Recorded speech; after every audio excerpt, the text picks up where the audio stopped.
This man has never knocked nobody out cold. He's a bully. He's slow. He has no skill, no footwork. He's awkward. And I have been giving him a name.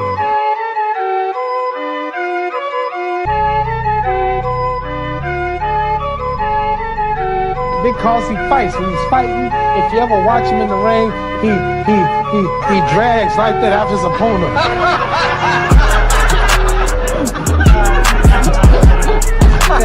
And how's the mummy gonna catch me?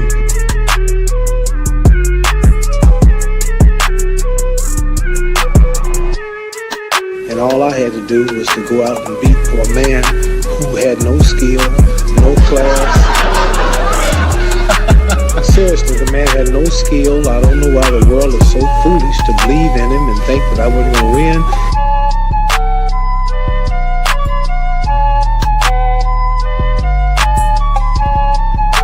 Well, when you say you're ready to go to war right now... I see that barrel in the street, I'll beat him before the fight. You'd actually take him on before the fight? Beat him like I'm his daddy.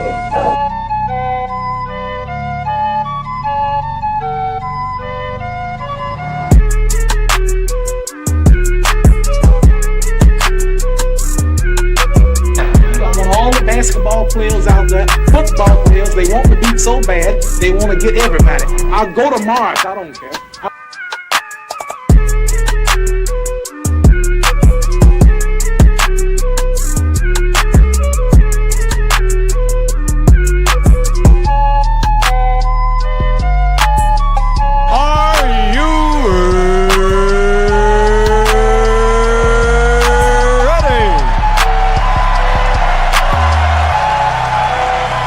For the thousands in attendance and the millions watching around the world, let's get ready to rumble!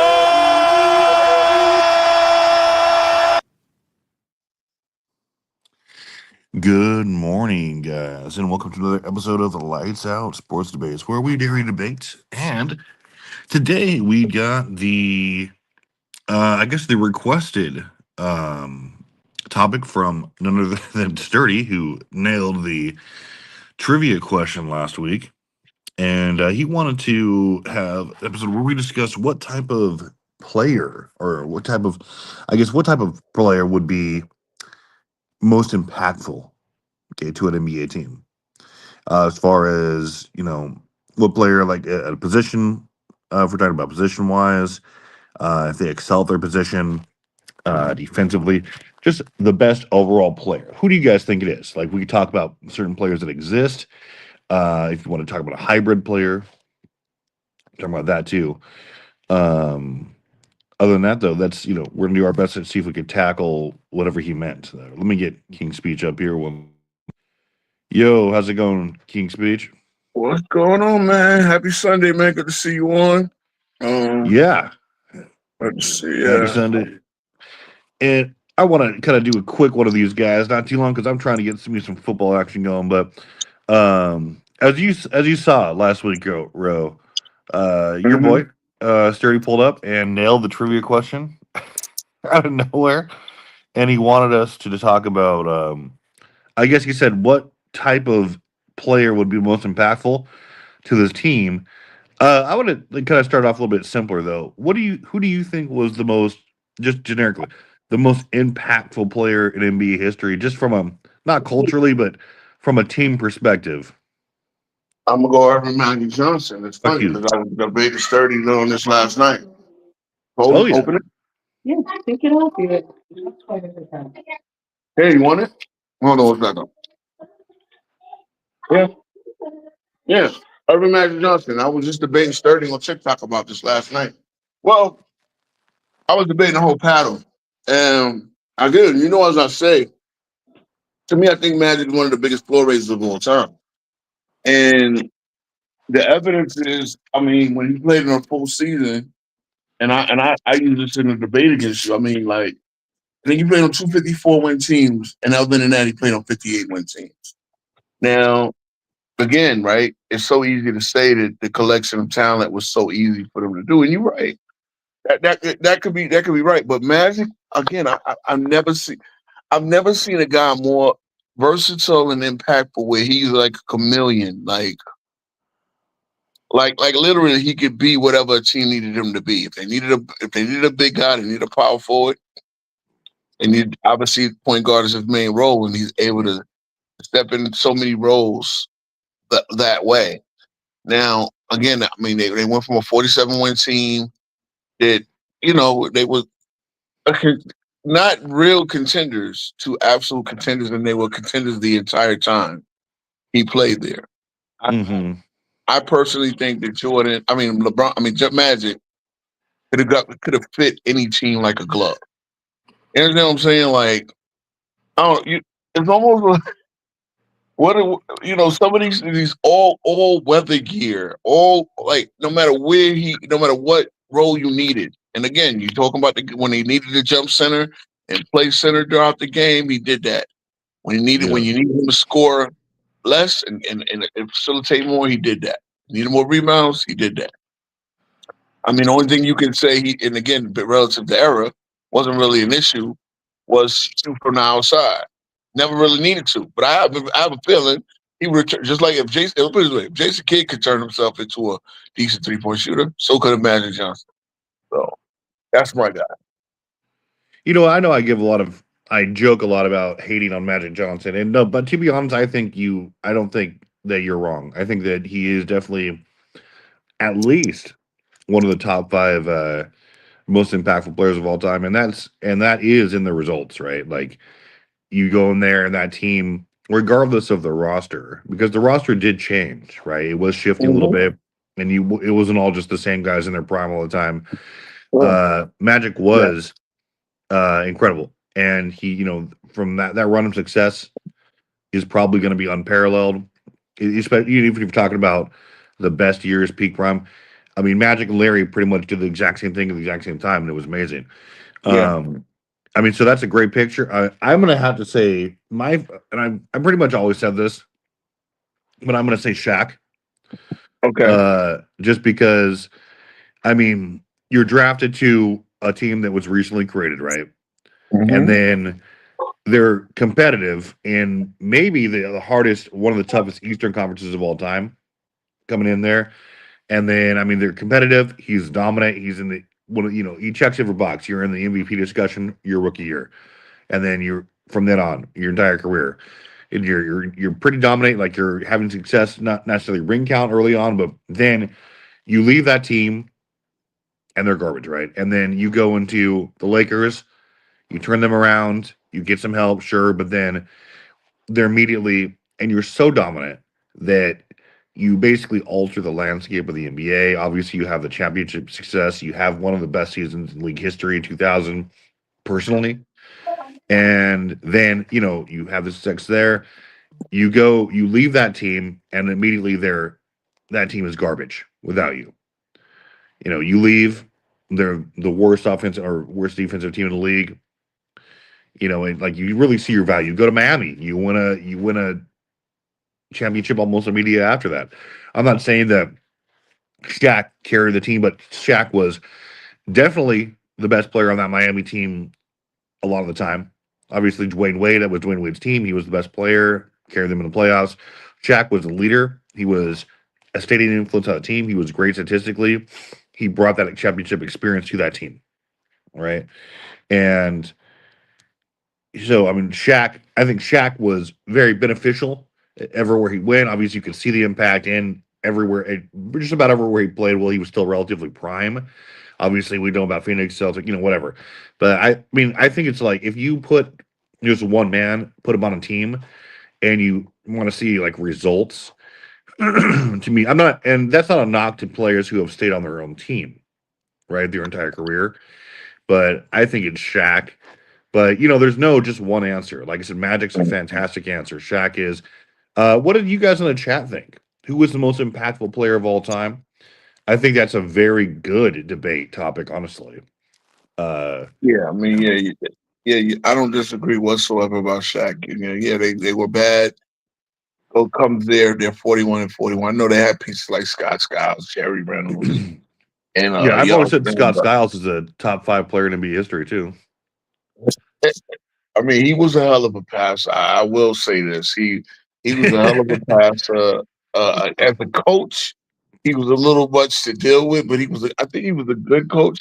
He should Does he have the always same the record for assist in a game still? Or is that him? still has that record, 31. Yeah, that's crazy. 31. I mean, he did that with the expansion. See, I love when they talk about the expansion teams. Expansion teams put, they put guys in positions where they wouldn't have been starting otherwise in a lot of these places, but Mhm. they wound up with long careers based on the fact that they were given, expansion leads to more jobs leads to more opportunities. More opportunities leads to more, good guys like Scott Skiles doing that. NBA record, but he was a really good, great, solid point guard. And, Mhm. when you only have a certain amount of starting point guard jobs, a guy like Scott Skiles could go out there and, get an NBA record. One of the records we kind of look at is not unbreakable. Somebody might get 31 one day, especially the way they run offense now. Oh my God. But yeah, that was quite the game. And he was a hell of a passer. He was a hell of a passer. Hell of a point Definitely. guard. I think one of the more underrated passers, right? And like you touched the expansion part of it. Like I hate that argument where people say, well, there are expansion teams here and the expansion era coincided with your favorite player. Oh, and so that means, we don't deserve to rank as high or some stupid crap like that. Like I hate that because without expansion teams, what do you want the league to have remained 8 teams, like their entire Exactly. This is my point. You criticize them for being lack of teams. Then when the expansion team comes to give more competition and bring more players into the league, well, that waters down the league. No. It doesn't.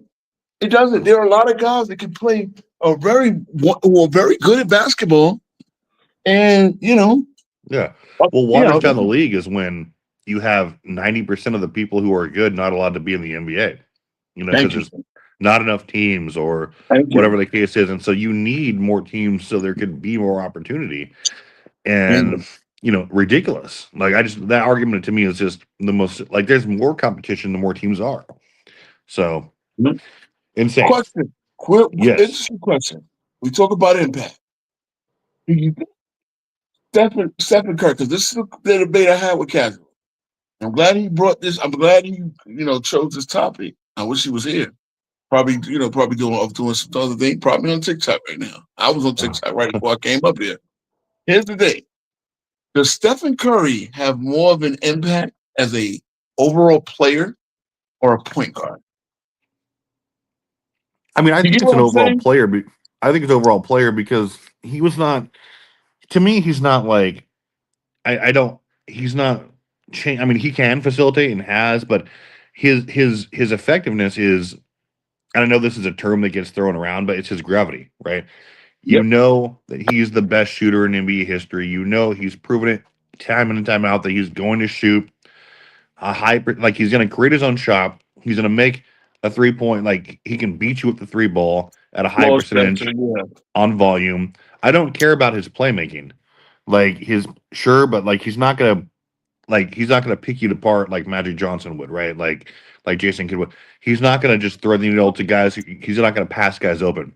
He's going to pull you to him because otherwise, if you don't cover him, he's going to go ballistic on you scoring wise.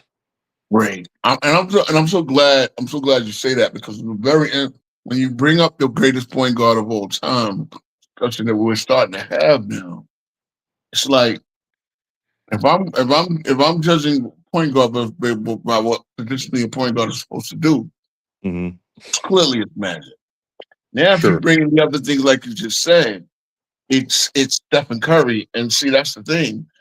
Well, it's not even Stephen. Stephen Curry has that's more of his case. But again, you're right. You're not getting the traditional playmaking, and that's the thing about point guard play in today's game. The point guard play in today's game, they're more so scorers than they are we were talking about Scott Skiles, how he's sort of a true point guard, And even back in the day, you had guys that can do both score from all levels and would also be a point guard. I think Steph is best when he is alleviated of the traditional point guard responsibility. You understand what I'm saying? Yeah. And it's so funny. It's like, right, I know you're going to go watch football, right? It came a point when they had to let the Michael Vicks, the with Lamar Jacksons of the world, do what they do. Stop asking them to be traditional quarterbacks and let them bring what they bring to the table. And the same thing with Allen Iverson. What do? They just really because he played for Larry Brown, who wants this traditionally out of his point guard, was like, look, I'm just not gonna not make him a point guard anymore. I'm just gonna move him over and bring in Eric Snow, who's about 6'3", 6'4", to be able, you know what I'm saying, to be able to let Iverson do Iverson while taking the point guard label off of him.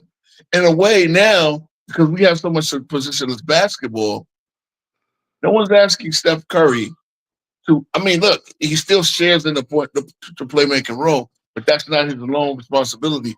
And and that's why I always said, when I made my argument, he needs a Draymond Green out there, because you notice this with Draymond Green, and then Jimmy Butler come in there, alleviated him of now you got 3 playmakers with the Warriors, and they were able to go on that run. So when you're comparing the point guard, right? Let's just say Steph Curry. But why don't you judge Curry as a guard?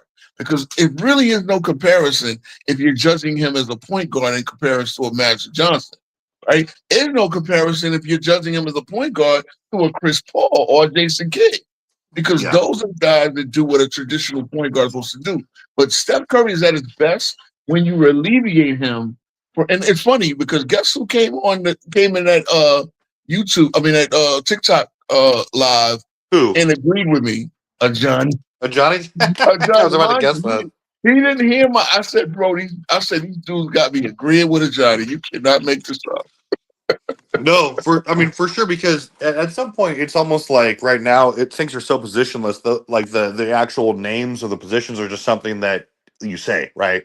It's just something that somebody's listed as, but you can play I agree with you 100%. Steph Curry was always at his best, like when they were initiating their offense off ball, and he was trying to get up, and Draymond Green was bringing it up, or even clean up, like someone else was bringing up, so he wasn't the focus automatically of the defense, and he could just do his thing, because he's really just he's just that transcendent scorer. He's there to stretch the to create space for everything else, and it always has flowed through him. And it's really you just do what you're best at. And like you said, Magic Johnson, pass anybody open. He was he could score at will a lot of the times. Also, he had a deep bag, and it's what you're good at. Like we'd never say, hey Shaq, can you run the point consistently at least. Shout out to Viz. And we all know Viz has been on his Expose Lamont FYF. Oh, dude, Viz is doing the Lord's work. Yes, but here's the thing, right? You said he was able to do that with the Monte Ellis, but with the Warriors, a great team with Monte Ellis. I don't even think they made the playoffs. They didn't make the playoffs until Takes a village. Brothers became a thing. Yeah, so that's what I'm saying. It's like. It's a very interesting argument, because when we do compare recovery, it's almost like, you know what it is? If you play fantasy basketball, you're not drafting Steph to help you win an assist, right? You're not drafting Steve. You're obviously drafting Steph to hit you. So again, this is the overall player. If even let's say your league does things like true shooting percentage or like that, you're helping. You're not getting him to get you're getting him to help in points, 3-point made, and like I said, free throws, and he's not going to hurt you with the field goal percentage, right? So again, fine. Yeah, if you want somebody to help you, you're going to draft a Luka. You're going to draft a guy. You're going to draft a Trae Young, or stuff like that. And so when you judge an overall point guard, again, like I said, there people ask for defense, and the way point guards defend in this era completely different than I defended in previous eras, the whole nine. Actually, he steals, he helps you as well. You know what I'm saying? So I thought it's just an interesting, because the game, and that's the thing. It's like when you start to compare Lamar Jackson to other quarterbacks of the future. How are you going to judge it? You're going to judge him from the running and you're just going to count the MVPs, but realize he's not a traditional He's not a Let me traditional say this about quarterback. Lamar Jackson, dude. I was on that train where, he was a specimen, right? He was just fantastic. He moved his feet. But I was like one of those guys who was buying into the false hype that, he's not ever going to be a great pocket passer. That's his limitation. And obviously, all of us had to eat crow on him because he Yeah, turned into one of the better pocket yeah, passers right now ever. And he yeah. has like the highest QBR right now of all time. Yeah, listen, and before him, preceding him was Michael Vick. We all know Yeah. Michael Vick. Michael Vick with the dog situation took a couple of years of his career, came Yeah. back and absolutely transformed the Philadelphia 76ers in the Yeah. post McNabb era. Well, not 76ers, the Philadelphia Eagles in the post McNabb era. They didn't necessarily win a chip, but Yeah. these guys paved the way for the what's their quarterback now? Jalen Hurts. And again, not another non-traditional pocket passer, Hmm. who does have a certain amount of success. And Jalen Hurts has success Yeah. No, of the Jalen Hurts, football, he's out there putting in work, doing what they want him to, need him to. Yeah.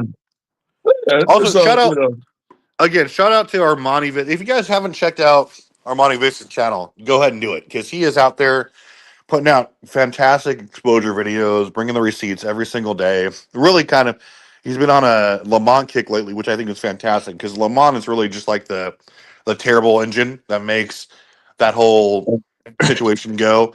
yeah. And he is full of cap day in, day out. And he is really just not even so secretly anymore, but just like a huge, huge LeBron Glazer and, anti Jordan guy. Every single thing is either anti Jordan, anti Kobe, anything to prop LeBron. He's the And very he no longer hides it or apologizes for nope, it. So, not at all, 100%, what it right? is. And like and Armando's doing a great job of really exposing this man.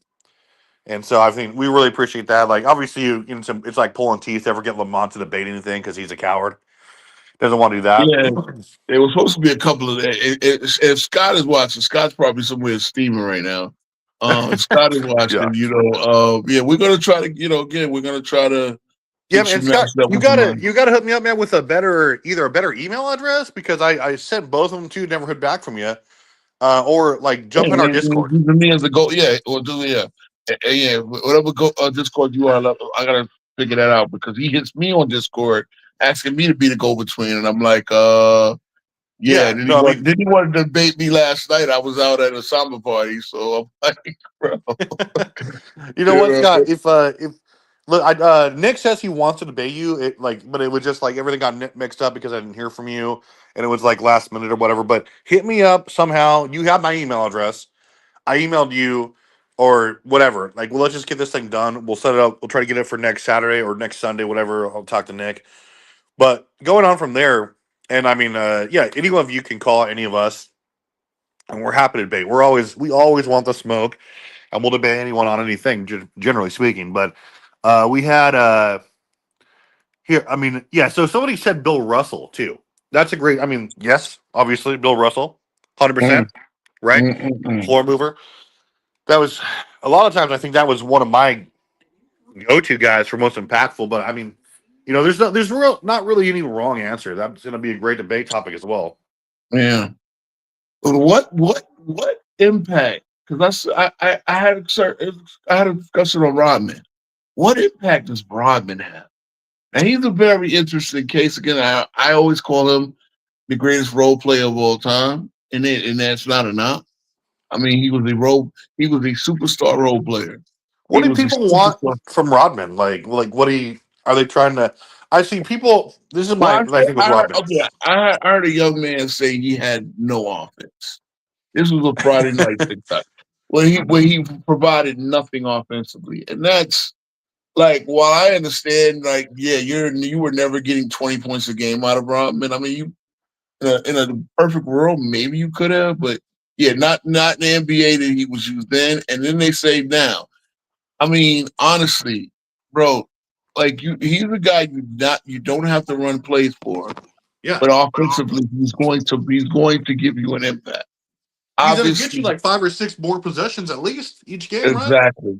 The way and I said even in this era even more because nobody box out, and Yeah. Rodman is a missile to the ball. Yeah, So, Robin's impact can't be understated. Like he's gonna get you more possessions, right? mhm, He's gonna guard you that he's gonna guard the best big typically, right? He's gonna uh-huh. get he's gonna get inside their heads. He's gonna like give value to your Yeah. team emotionally. Like he was very impactful, Listen, right? listening to an NBA player on the stream, and again, it wasn't them on stream. Sharon Rice telling you the story about how rookies get to the court early, right? To get to do their warm up. Yeah. Robin's already in a full sweat on the bike. The Well, whole time you he's know what's shooting around hilarious is pressure. Yeah, go ahead. what's hilarious is that on the flip side of that argument, like you have people saying like, oh no, yeah, Rodman was the GOAT. He was, Michael Jordan and Pippen, right? And you see this Yep. argument like Michael Jordan's Uh-huh. like, but then you say, oh great, so if Michael Jordan was nothing without these guys and he carried them, so these guys must be in your top 10, 15 all time, right? And then they're like, well, no. Like, Yeah. okay, then what do you mean? And what are you talking about, right? Yeah. Yeah, And it's like, thinking, yeah, but you had him speaking about what it was like to play against Rodman, and you're like, this guy's smaller than me. This guy, I'm going to stop this guy from getting his numbers. And he's like, you look up, bro, he got 21 rebounds on me. That's what he would say. He got 21 rebounds. What the hell? Because over the course of the game, and again, this is the guy that is literally face guarding him, trying to box him out, doing everything you want. And Rodman still winds up with 21 rebounds, 6-7 offensive. You know what I'm saying? So in yeah, this era where they don't even box out, where a lot of players, a lot of big men especially, don't take pride in getting rebounds or hmm Rodman would absolutely. And again, you're talking about a couple of little sneak tips, little putbacks, little couple of tip dunks. Oh, easily. Oh You no, know, Rodman would average 15 rebounds a game like you're done. You're like at least. I mean, I would see a season where he averaged 20. He'd be the first guy since I'm trying to think whoever averaged 20 after the 60s. Moses was close and didn't quite make it. We could. I think. Did the doctor do it in the ABA? I think he had 18 in the ABA. I know he had 20 in college. Didn't You know Moses what I'm Malone do saying? that or no? Let me look at Moses. Let me look at Moses real quick. I Okay, think his guy was 18. I think Moses. maybe. Shout out JB. How's it going, man? How's it going, gentlemen? Good. Good. JB, who do you think is the most impactful player in NBA history? Who do I think is most impactful? Good. Wow, that's whew, Right off the bat, let's go. that's tough. Well, I was tuned in earlier, and Rose said Magic Johnson, and when I think about Magic, I think like he's like the most enthusiastic team leader that I've ever seen play. But man, that's a tough one. It is, right? Man, that's a tough one. I tell you what, I mean, when you start talking about winning, I mean, Bill Russell won for a reason, and then Wilt with his dominance, and then Magic Johnson, and then what can you say about Jordan? I mean, it's really it's a tough call. It's a JB tough was call. good. What's up, I bro? was looking up. Yeah, I guess I went to the wrong. What's the name? Moses' career high was 17.6, and I believe that was in the ABA. No, it was in the NBA with Houston. But 17.6 is his high. Let me see his playoff high with Moses. Moses actually did in a 2-game series that I think they lost, but he averaged 20 rebounds a game in a 2-game series in 79. But I mean, getting 25 offensive rebounds in 2 games is just freaking bananas. Crazy they lost, but yeah. Yeah. That's a tough call. Yeah, they lost to the Atlanta Hawks in that 2 game. This is what the first round was best of 3. Sort of like the WNBA does now. Jesus I mean, Christ, Dakota Brock, you can throw on NBA Olympic teams, but I mean, I think of more of like a little sample size, right? Like, NBA teams, because you have a little bit more to work with there. Olympic teams are kind of a little bit more balanced, right? You would think. But, I mean, sure. I mean, who was, you said Kobe, right? Kobe Redeem Team, what was it, 08? for sure. Lou But, asked an interesting question about defensive anchor. See that one? best defensive anchor of all time? Got to be Russell, right? The team ranked defensively. Yeah, I No? think it's Russell. I think it's definitely Russell. I mean, you talk about a guy that just covered up for covered up. Sometimes the defense has to cover up for a lot of things and really kind of set the tone defensively. A lot of that goes into it, man. Yeah. People, I always say this about defense. There's no stats that accurately measure defense. You have to really kind of look at a Mhm. variety of things and then the eye test. Yeah. The best defensive anchor can cover a lot of ground, can set the tone, really sets the tone of how you defend. I've always said it was And Magic over, Johnson.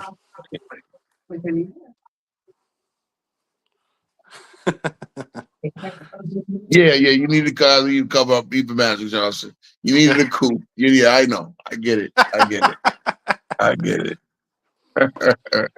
Nah, it's funny though because when I like to talk about what teams are defensively, you have to. It's not just the sum of parts. It's Yeah. really the style and the way the defense moves. It's very similar in football, right?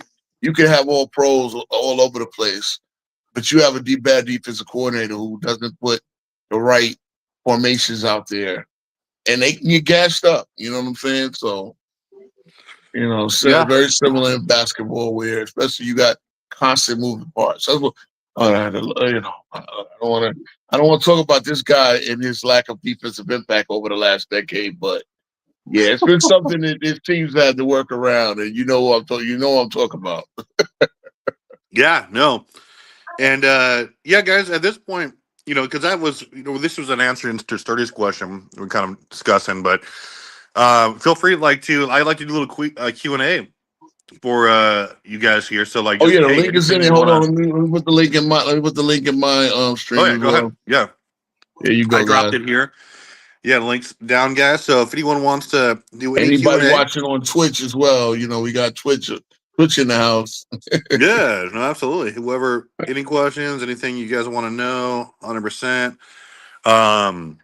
But yeah, I mean that's actually a great question that he had there. So I mean it's open ended, not really an easy answer. Like I said, that'd be a great debate topic. But yeah, I mean, if anyone has anything else, for sure, like I said, it's not like JB said. He named a bunch of players too, and so it's really depends on what you think of impact, right? Do you So think anybody will average 15 assists a game again? for a season, Yeah. Wait a minute. I mean, I think What it's is the I possible. know Stockton did it a couple of times. It's possible, man, just based upon the style of today's game, and if you're really just into that, I mean, I think that Trae Young could, but he'd really have to kind of sacrifice a little bit of his game. Yeah, and they would have to run a crazy offensive pace as well. Yeah, 15 is wild though. Wait, Stockton never did it. 14 and a half. Hold on. And yeah, so it will be the first time because Magic didn't do it either, right? Magic, yeah, I don't. Yeah, 13-1 is his career high. So yeah, pardon me on that one. Anybody ever average 15 rebounds? I think somebody will get 20 rebounds a game. The way the same pace is, I think somebody's going to come in and become a rebound gobbler. I mean, Wemby could do it, right? Possible if he's built like that. Mm-hmm. Really, just somebody who's dedicated to their crashing the boards and everything else. Really just depends. But with today's pace, anything's possible without those numbers. Yeah. And Michael Jordan would average 45 points a game in his age. Tyler was not captain. 40. I mean, that thing, I don't know, man. I think Mike would be like a 35 guy. I don't think he'd 45 just because the team, I don't know if the team would allow that, right? One guy takes. It depends on the team, the way the team is playing. Yeah. He would definitely be plus 30 at least, on good efficiency, 100%. You know, he could easily lead the league in scoring. Bro, when we have 7 guys that can get 30 in one season like we had it last year, Yeah. I think, yeah, he would get 30 in his sleep. And Mike would definitely be one of those guys. What it says he would average 90 a game. Salute, fellas. Maybe. Can I be heard? Yeah. Hey, man, how's it going? All right, guys. Appreciate all of you guys' platform. A big fan of all of y'all, especially JB, man. It's just something about, I know JB, he goes on his stories and everything, but I find him very entertaining. And I like the way the platform is going, man. We having these non-combative conversations if it's necessary. And I like the fact that you guys don't run away from the smoke either. But Absolutely. yes, my question in the chat was talking about the defensive anchor term, and I noticed that term is relatively new amongst these debate channels and everything. And I noticed how it's used. I mean, of course, we can appreciate a great defensive player that can support the rim protection, yet play the perimeter as well. Just overall um, versatile defender. So I think that's what the term is usually meant for. But at the same time, it seems like it's thrown in there for guys who specialize in defense, but yet having a less than equal offensive game. So, like in these all-time conversations, but it's not necessarily used as I'm like say like you have a all-star player, an all NBA player, but his number two is a quote-unquote defensive anchor. So to me, it seems like it's used to like boost that guy up and kind of downplay the all-time player. But that's just my opinion. What do you guys think? That's a great take. Real good take. And you're 100% right in my opinion, because it's like, it's become impossible these days on a lot of these channels and a lot of these, networks where you can't just give someone credit for doing what they did well without saying, hey, and that makes XX player not as good as someone who didn't. We've gotten away from just, hey, appreciating the game and the players. No, that's a real good take. What do you think, JB? Oh no, that's a great take by my man there. And now when he was making that take, I was thinking about a video I came across a couple weeks ago with Pat Riley. All this talk about the '90s was subpar and all this, but in all actuality, when Pat Riley took over as head coach of the Knicks after wasn't that Stu Jackson Rowe who coached the Knicks for a minute there? Was that Stu Jackson? Rowe is dead at the moment. Yeah, I think Okay.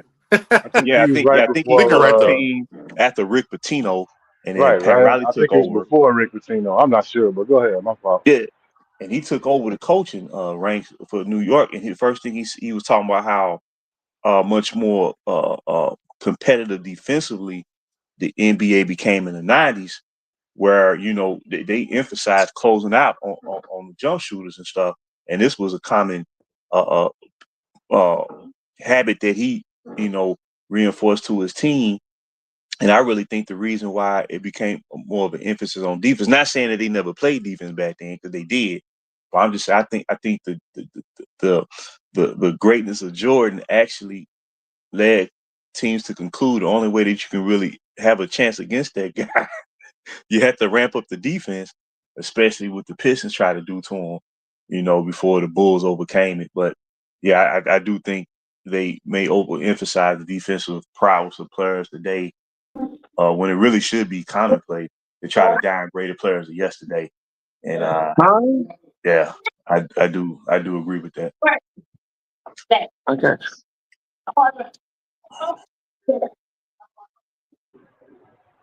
And I appreciate you for taking my call, guys. I just want to say again, keep up the good work, man. I'll listen to the rest in the chat. I also want to salute my Cubbies. I know we got shellacked yesterday, but all we need to do is get one up there, man. Y'all take Get it it, easy. man. Good luck, man. Thank you for stopping by. You a Bears fan and a Bulls fan?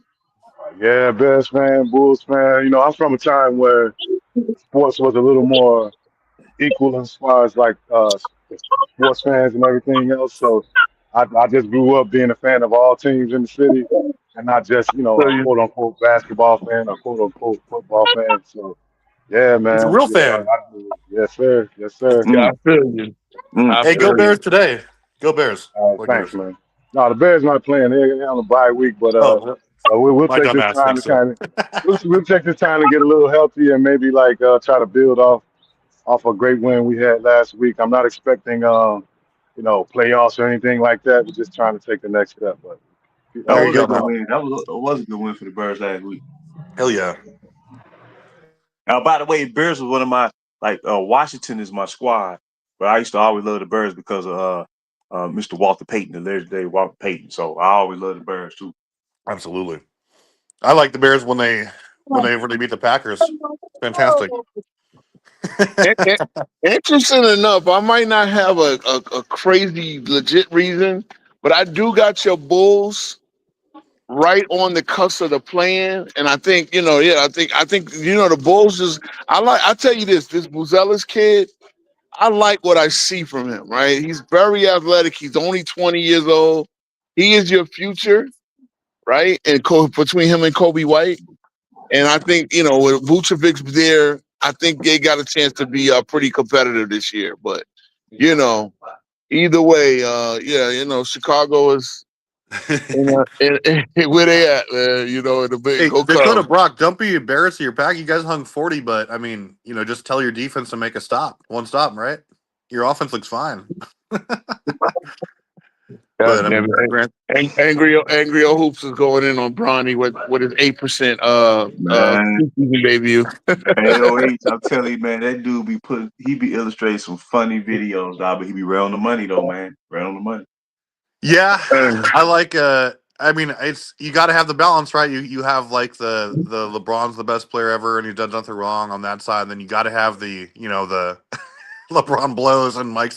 You got to have that balance. I like that we're right in between. Hopefully, Yeah, and you know what? We talk about the actual sport itself, man. Because LeBron, yes. obviously, I know he sells tickets. I know ESPN believes it, but there's so much more to this sport than just those guys. And What are we doing in the draft, Jordan. bro? But you know what, gentlemen? I really feel The bad draft for is it. going to be. Okay. The draft is going to be on the 19th, two Sundays from now. So 2 weeks from today, we're going to be drafting our fantasy guys. Okay. But you know what, gentlemen? I really feel bad for his son because he's being pushed in a situation to try to, prove a point, and Yes. he clearly he's clearly not an NBA player, but unfortunately, because of who his father is, if I'll put it this way, this is not going down in 1985 or 1975 or 1995 or 2005. This is not going to happen. But I hope somebody come to their senses. No, Right I agree with you. Like, I think he gets a lot of flack, and like when you hear him talk, he's a pretty humble dude. Yeah, he's a good kid. That's the worst part about it. He's a good kid. I feel bad for him. I feel bad for him too. Like I didn't at first because of who his dad is, but like I do now because like he was just getting flack because the people it's just like all been negative. Like oh I can't believe he was drafted, and then I can't believe he drafted. The crazy part, imagine is obviously Casanat now in this bizarre world we live in is the most famous celebrity in the world. Yeah. And your celebrity dad, it's your episode. You and your brother are supposed to go hang out with Casanat.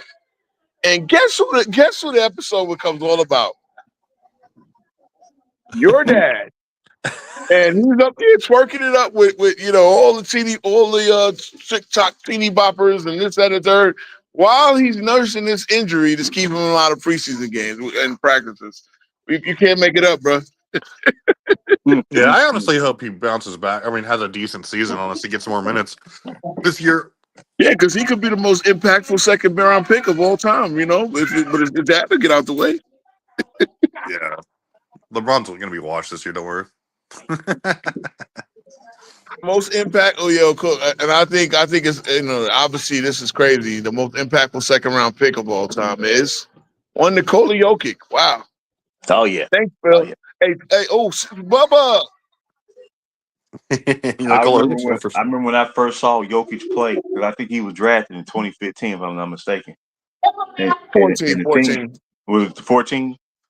And the first thing you forget that he was the backup to Jokic.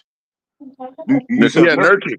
He was. Yep, he sure was. And the first thing I know, I said, man, this dude can pass. That's the first thing that stood out to me, man. So for him to become the player that he's known for now versus where he started, now he definitely deserved his historical recognition. You know, he's one of the greatest centers of all time. Yeah, he already is. And like, yeah, he's having like kind of like that Tom Brady type career path, right? Where he came out of nowhere. But Woodage says, or no, who asked me that question? Aircraft Carrier, of course, says, are the Baltimore Ravens frauds? No, I don't think they're frauds. They just need to figure out their defense. They have a lot of injuries right now. Obviously, Lamar's going to do his thing. He didn't play today, but I think he's going to be back. And the Ravens are always going to be good for 11, 12 wins, dude. Book it. They'll make the playoffs. The only thing is are they going to be healthy? Can they figure out their defense? And can they get past the fucking Bills? Right? And then subsequently, I don't think the Chiefs are going to be there, but can they beat the Bills in the playoffs? Because you know that's going to happen. Always does. And can Lamar finally be like, put it all together? Not his fault all the time necessarily, but if they can beat the Bills, I'll take them against anyone from the NFC in the Super Bowl. What do you guys think? I've always liked Baltimore. I mean, because of Ray Lewis, Yeah. And the thing about it, I think what's confusing them is I think sometimes that dual quarterback role, passing and running, I think that is kind of productive come playoff time because defense is going. And this is not a knock saying that Lamar Jackson can't do it, but I think Derrick Henry needs to be more of a focal point in the running game in the second half, like in the fourth quarter down the stretch. But I think if he's used as a decoy and Jackson's running the ball more than Henry, I think that's what's messing them up. I think ultimately, they just need hey, we're going to feed that ball to Derrick Henry. You're going to take us home. That type of strategy. That's just me. Tell him not to fumble the rock, man. Yeah, he has. Yeah, that is true. No, Henry's a monster, though, especially he came back with one of his best years ever yesterday, so he'll be fine. No, I mean, that's a good point. I mean, the two-headed monster, right? It's crazy. Maybe someone wants to take this. Will Shedeur Sanders see you play this year? What do you guys think about that? He'll probably get a shot. Yeah, I think he will. He did too much. Let me just say, he did too much. I don't care who his dad is or whatever. He did too much in college. He was fine. He was good in college, right? Mm-hmm. And he was, whatever you think about the whole draft situation, he's too much of a talent to not get a shot, especially on a bad team, right? So if Dylan Gabriel started today, right? So we'll see what happens. Yeah, they're gonna give him a look-see at some point. I mean, he's gonna get in the game. The question is, will he get a start? You know what I mean? And yeah, if the team falls out, you gotta look and see what you have at all your quarterback options and see who jobs with the offense. That's a big part of what you got to job with the offense coordinator and then you got to have weapons, you got to have protection. So much got to go right for quarterbacks to actually meet their potential. So I think he was drafted by the perfect team for him because I was hoping that Cleveland would pick him up, so they did draft him. So I think if he gets opportunity, I think he can do a little something this year. Yeah, definitely, and especially because he's already I would say quote unquote fan favorite over there. Yeah. So I mean, you want to energize your fan base, especially because everyone's like, hey, we're gonna suck this year. It's gonna be a rebuilding year, and I mean, their defense is good, but imagine if he can get them in there and just energize the offense even a little bit, right? Like fuck Joe Flacco. I mean, respect to Joe, but he's not going to sell the tickets, right? He's not going to get the rating. He's not going to be hype. And so it's just, I'd love to see Shedeur Sanders play. I think he got the raw end of the deal. I mean, whatever. But if he can come out there, then, the sky's the limit for him. Like that city's his for the taking, right? So I really hope he gets some snaps. Yep. Aircraft Carrier says, I'm watching. There's a little bit of a pool party. I'm gonna babysit dudes. If I blurt out, my bad. It's all right. I'll just mute the fuck out of you. GB, is Bryce Young a bust and a bum from the aircraft carrier?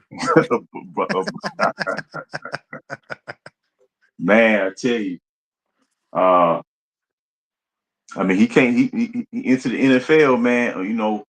University of Alabama, man. He was hot in Alabama. I think he was just dragged to a situation where it was the worst team in the league, and it takes a while to build a team like that up. So I guess it's wait and see. But he playing better this year, though. Yeah, it was like they're like they still fucking suck, but he hasn't been bad this year. Honestly, He's been playing pretty solid. Yeah, I think maybe his size, kind of being a shorter quarterback, that may be a little challenge for him, but he is playing a little better this year. So yeah. I think so. Yeah, he's taking care of the ball a little bit better, and obviously just need to find a defense, right? Like I think McMillan is a fantastic addition to that team. They just need to get some more pieces around him. But hey, like you said, drafted the worst team is completely still in rebuild mode.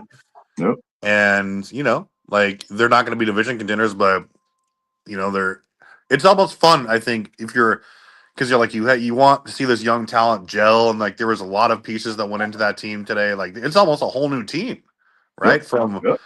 From last year. So great, man. I mean, just give them time. Do you count ABA chips as part of a player's legacy? I think so. Well, I mean, that's a good question. I don't know what your guys' take on that, but ABA chips, I think you should count because you're playing the same sport, right? And like it just had to figure their shit out. What do you guys think about that? I do because all of this history. First of all, without the ABA, the NBA might never have a 3-point line, right? So everything that the ABA did, and again, you brought the game to different markets. You actually grew the game, even if the business model didn't work out for the ABA. It brought us 4 teams, right? Pacers, Nets, Spurs, and the Nuggets, right? 2 of them have championships. One of them was just in the finals. It's definitely they definitely should count. They definitely matter. Yeah, definitely. What do you think, JB? Oh no, I agree, gentlemen.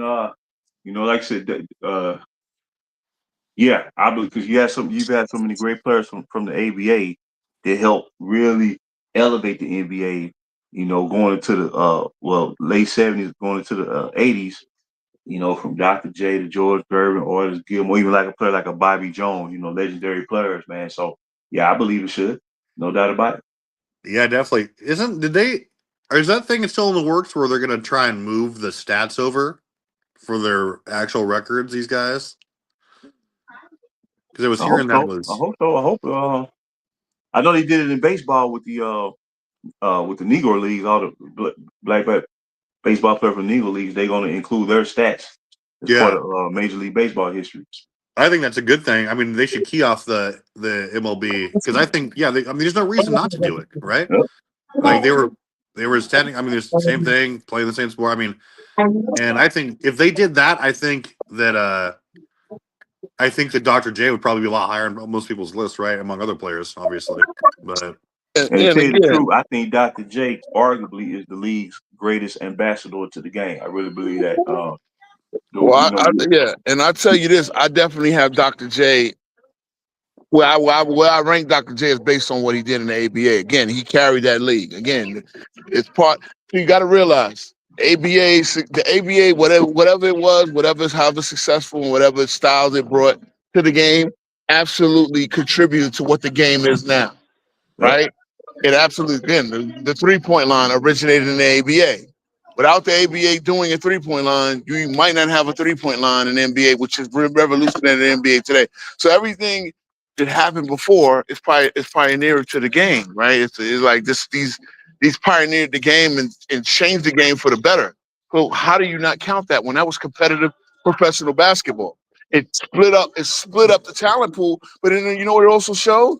That, hey, the different styles and the players, the athletes could actually sell and be a viable sport. People got to understand, no one thought pro basketball at some point was going to be a viable sport, especially when the game became in this country landscape mostly African American. So at the end of the day, yeah, all that matters. The history. If you're gonna talk the, 'cause again, anytime you talk the GOAT list, you're talking the history of the game, and these things matter. I understand you. We just want to just look at it from a basketball perspective, and oh well, just look. No, look. End of the day, both leagues came together. The league got better. It's the super league that you see today. One, you Well, know, well, isn't it how the NBA formed? Like from two basketball leagues, like the National Basketball, yeah, oh yeah, American Basketball yeah, Association, National exactly. Basketball League. They joined together, became the NBA. Yeah, so mergers and acquisitions are part of the show. You know, a lot of CBA teams became G League teams and stuff like that. So you needed to like the end of the day, the pro basketball community kind of feeds each other, right? Even now we've gotten to the point where the league is trying to expand to do a Euro league to also be possibly a feeder league. So I almost look at it because right now, too, and I know I bring up wrestling a lot as a parallel because the NBA NBA survived because it became an entertainment league. It's an entertainment sport, and that part of that entertainment means doing things like investing in other leagues, investing in the G League. I think investing in the G League kind of saved the NBA as well because you now have Yeah, teams that don't yeah, just have to rush young guys in yeah, there, and superstars are able to slowly develop. yeah. Some guys can go through the G League because they can't play right away at 18, 19, and wind up becoming superstars at the end of the day. So, It's a great. yeah. That's one thing I would say. Like in years before, decades before, like let's say 70s, 80s, if you was drafted, you had to be ready right then and there. You know, the CBA was like the secondary league, but I think the Uh-huh. G League is ran better than the CBA. So I would say, yeah, the Yeah. G League has been great for the league. Yeah, Yeah. So yeah, well, we were talking about, and again, remember this is a conversation about impact. So impact, guys playing in NBA. Again, Connie Hawkins. Shout out to Connie Hawkins, who was blackballed from all professional except for the Globetrotters in the ABL, and eventually he got his time doing the ABA, and he became a Hall of Famer, MVP candidate, perennial All Star. You There you know, go.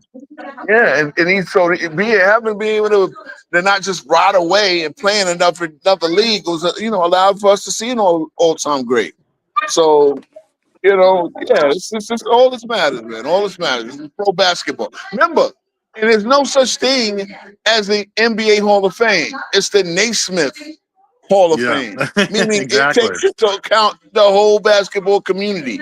So, you know what I mean? Let's When you're see. gonna, No, for sure. And he says, next question is, I guess, in Atlanta.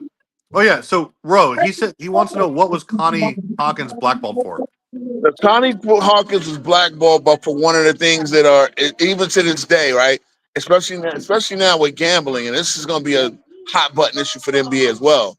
He was blackballed for being accused or being implicated somehow in a non-founded scandal, point shaving scandal at the University of Iowa. Here's a Brooklyn kid going to school at the University of Iowa who wasn't even allowed to play on the varsity team. And I'm not sure he even played for the freshman team yet. And they accuse him of taking money to shave points when he couldn't possibly shave points for the varsity team because he wasn't even allowed to play. So it's like supposedly he took out a loan for $200 to help him with expenses, and somehow they tried to implicate him, and he was expelled from school, kicked out. He had to go play in the ABL or something like that, right? And then he had to play for the Globetrotters for 4 years just to make money. And his whole college career it never happened, bro. It was an absolute travesty what happened to Connie Hawkins. And Yeah, again, you're talking 1960 in this country. He's in the middle of the Midwest, a Brooklyn kid. makes Uh, sense. it- yeah, again, I always talk about the CCNY scandal and how that ruined New York basketball scene forever. You had 5 colleges implicated in that, and really, the Oh, did we lose Ro? He's still there. But Oh yeah, I if see you him there. if he's on a break, what really fast here, Jimmy? I wanted to because I've wanted to do this for a while, but I think you'd be a great opponent. We have a couple of series here. We're about 3 deep on one of them, but it would be our first one on this other debate. The debate topics are like what NBA superstars or what top 10 players have had the not even top 10, but what NBA players have had the biggest playoff meltdown and like we've debated that. And then one we haven't done yet is comparing who had the greater playoff series. And so I would love to debate you on one of those if you're choosing, of course, because you're one of the people I haven't had a chance to go head up with yet. Would you be interested in doing that like next weekend or something? Oh, that worked. Yeah, man. If that's the case, pick one of those things and then just tell me which one you want, and then just say your player and year, and I'll do the same thing. Okay. That Bet. worked. We've had a lot of fun with it. Okay. Oh, that sounds cool. That sounds cool. Absolutely. I tell you what, I would say as far as one of the like this had to be one of the most heartbreaking losses ever, man. Game 5 of the '87 Eastern Conference Finals, Pistons and Celtics, and I was rooting against the Celtics because I was an Isaiah fan. You know what I'm saying?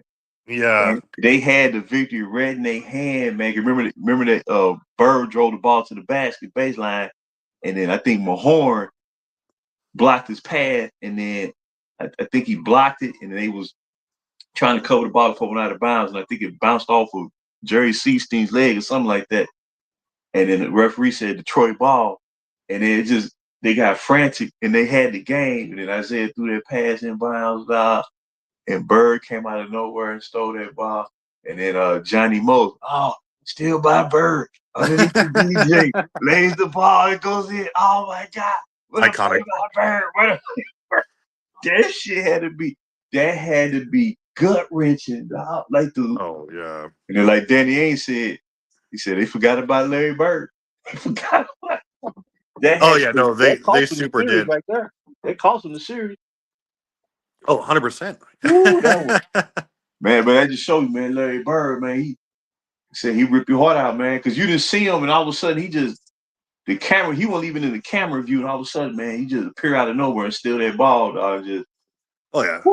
Bird's like instincts for the game are a huge part of the reason I have him top 10. Like just his mind, like even like a lot of those players then have said that they're like, you know what, like James Worthy, I think had one of the hardest quotes ever, where he was like, you know what, I'd much rather guard Michael Jordan than Larry Bird. He's like, man. He's like, you have to think when you do it. He's like, and like, Isaiah Thomas was like, hey, he's like, if me, Magic, Jordan, and then Larry go into a room, Larry probably comes out. Bird be the one that come out in the end. Crazy. And them finals versus the Lakers and Celtics, man. Every time Bird got the ball, man, like I had my heart dropped because I'm like, man, do not let him get the ball because he gonna break your heart. So it was bad. Yeah, man, that was high stakes. That was high stakes basketball right there. But yeah, Bird, man, that play always stands out to me because that's a fantastic. Thomas, he thought about quitting. He thought about retiring. That cost him. Understandable. Yeah. Aircraft carrier. I am not debating Rex anytime soon because Rex does not debate. He does not debate. I mean, he's been called out repeatedly by a bunch of people. He is not really that much of a debater. He'll sit there and monologue for an hour, but he will not debate you. And he is also, he is a self-styled, not a fan of today's game. He says he hasn't really watched games in decades, so it really wouldn't be a fun debate, honestly. So I don't care. I mean, if he wants to refute that, no. But like I said, offer's always on the table.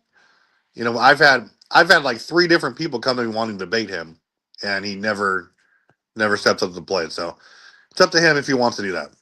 But anyway. Oh man, yeah, Larry Bird, man. Just like I think when that Bad Boys documentary, Isaiah talked about the first time they played the Celtics in the playoffs, and he said his mother referred to his Larry Bird's jump shot as silent death. I tell you, man, this dude, man.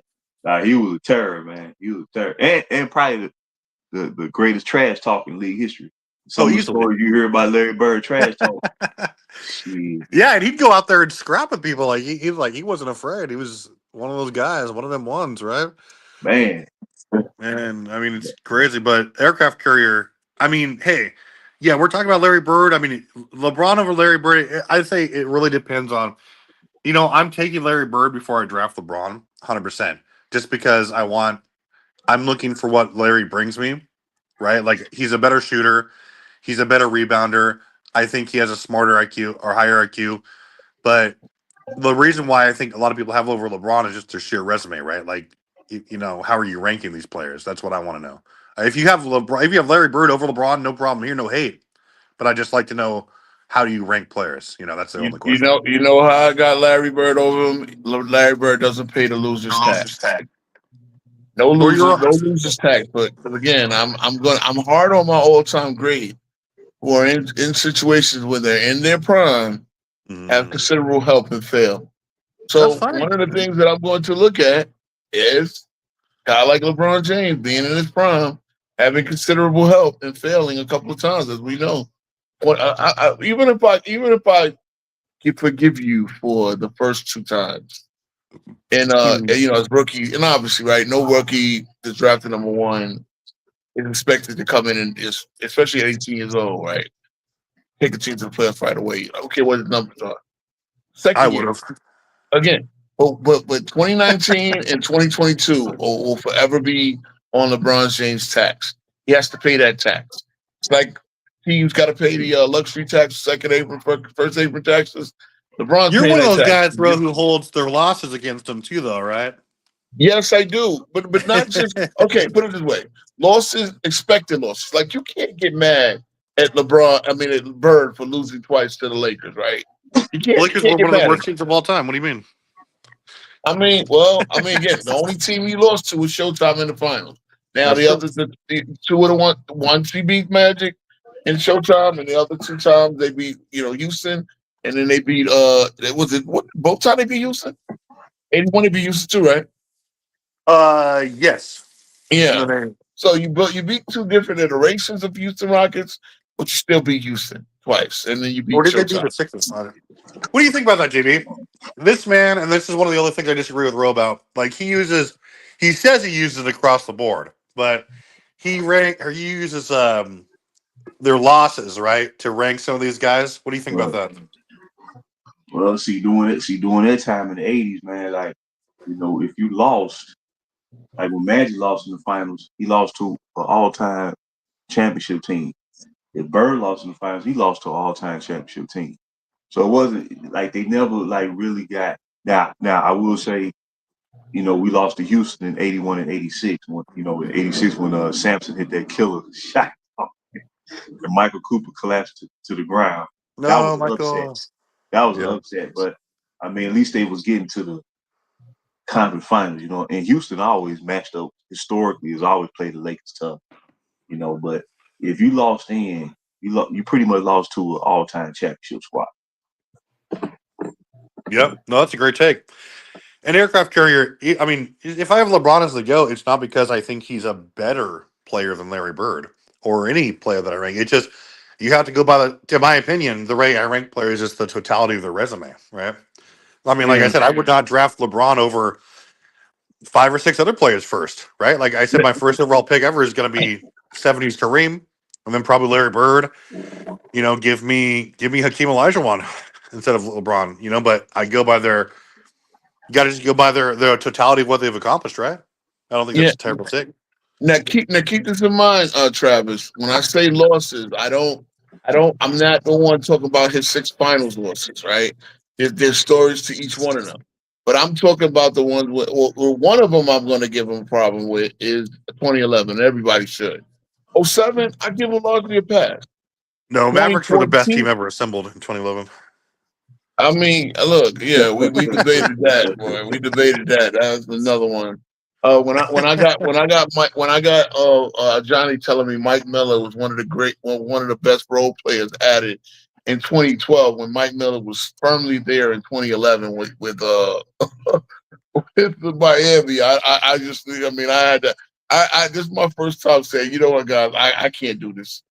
Johnny Lamont, you guys can have it. That's the first time I actually said you guys can have it because we asked what significant role players did Miami add from 11 to 12. Now again, obviously I don't tax a guy for getting to the finals and losing.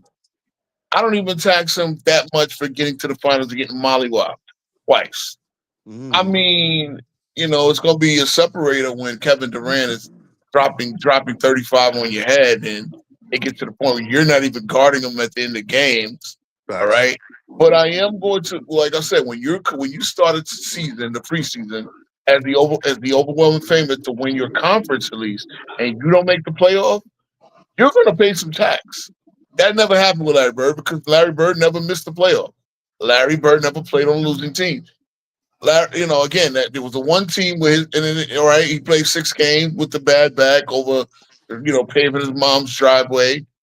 They still won 42-40. And did he play in those playoffs? I believe he did make it to the playoffs, and they lost in the first round. But again, no losing seasons. That's the biggest thing I can tax him for. And having a short career, Bird, the 50-40-90 thing, all of those things that I'm going to look at because when I judge an all-time great, your job as an all-time great is to make every team, at least in your prime, a contender. If you can do that, then I'm going to say you're an all-time great. Now, I get it, right? People go, well, what happened when Akeem Olajuwon to get out the first round for 4 straight years? Okay, that's true. But you're talking about a guy whose next players were Sleepy Floyd and Rodney McCray and a bunch of guys we don't know. Okay, and they got at least to the playoffs most of the years. I think they missed the playoff once. I mean, what do you expect? I mean, you know what I'm saying? Like, so everything is in perspective. So I am going to judge LeBron against that because okay, I know people will say that what about Will? Again, Will missed one playoff. He missed the one playoff the first year.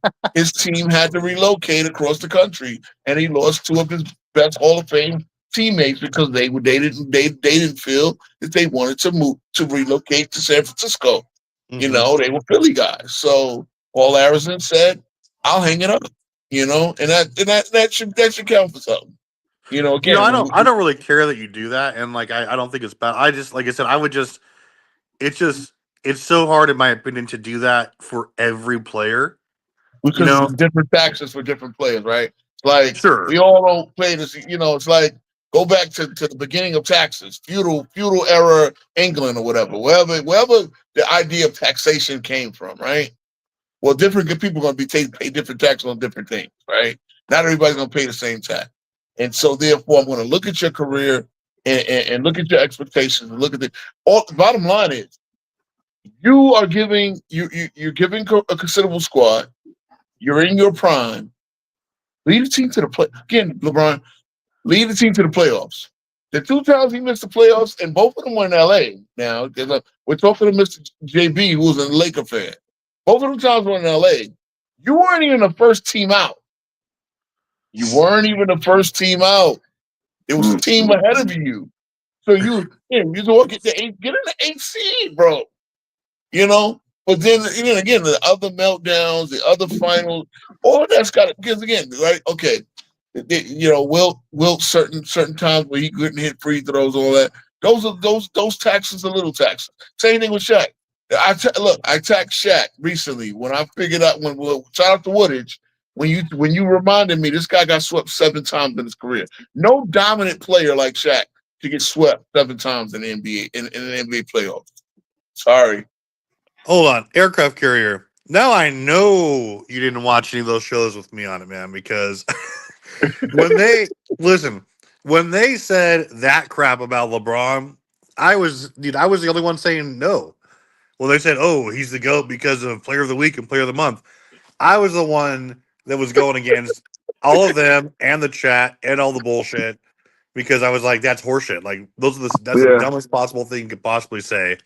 And I got Conference Player of the Week. That's like the a participation trophy, the NBA version of a participation trophy. Yeah, no, for sure. And I was arguing with Johnny and Brandon for fucking hours about that until it just became not worth it. But no, I 100% agree. Like that's the stupidest thing you could possibly use.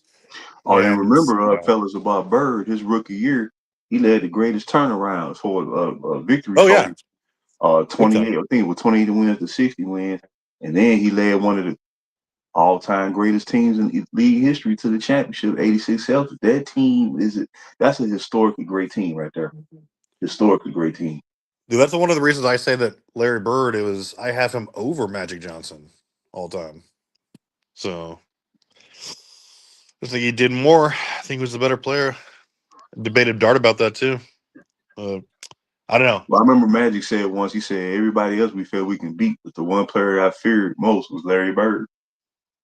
Yeah, Larry was that man. I just wish he hadn't been injured. Yeah. For his career. It's tough. But no, aircraft carrier, that's not me. I mean, please no. I mean, I will stand on that. Like I don't want to be associated with that nonsense. But anyway, I will have the reason I didn't have another trivia question today was I was too fucking lazy to find one, but also because we're having like a debate and we were taking care of Sturdy's request for this show. But probably gonna wrap it up here and let everyone get back to their Sundays and all this stuff. But tentatively Saturday, or if what would be the best day for you potentially there, JB? Saturday or Sundays? I'm probably gonna be Sunday. I'll know what my work schedule is. Okay. By early this week. But as soon as I do, I'll let everybody know. But yeah, that'd be fun. Yeah, no problem, no, man. Hit up Ro. He has my contact info, and he'll give yours to me or vice versa, and we'll set that up for sure. All right then. And yes, aircraft carrier Dart tells me that he is departing. He is walking away from YouTube. Kind of weird because he did a show yesterday, so I'm not too super sure what's going on with him. But he hasn't been available for like the last 3 shows, so don't really hear much from him. So we're just gonna assume that's the case and soldier on. But Ro, any last words? At your pool party there. No, Ro's been very insightful this show. Very insightful. And also shout out to Ro. Ro shows up generally every stream. He brings a lot of the knowledge and can't be understated enough. And JB also does the same thing. Plug in your guys' show there, JB. For us. Oh yeah. 10 toes down. 10 toes down, and it's like every Tuesday and Thursday, and it's hosted by Ro, and I'm the co-host. Awesome. Yeah, guys. Check out that show, guys. And you got them, you got CW. Like you have a lot of knowledgeable dudes on there who talk real talk about the game, and it's kind of the kind of talk that you really we hope to get more of, right? Like objective, great takes, analysis of the game, not narratives, not BS. So a lot of what we're trying to do here, that's why we're happy to have guys like CW, JB, and Rowan, obviously. But this has been Lights Out Sports Debates. Again, another episode, guys. And again, tune in next week. We're going to have more of the same and potentially a nice debate and a show. But everyone else, enjoy your Sundays. And again, thanks for joining me on the here, guys. All right, fellas. Have a good one. You too.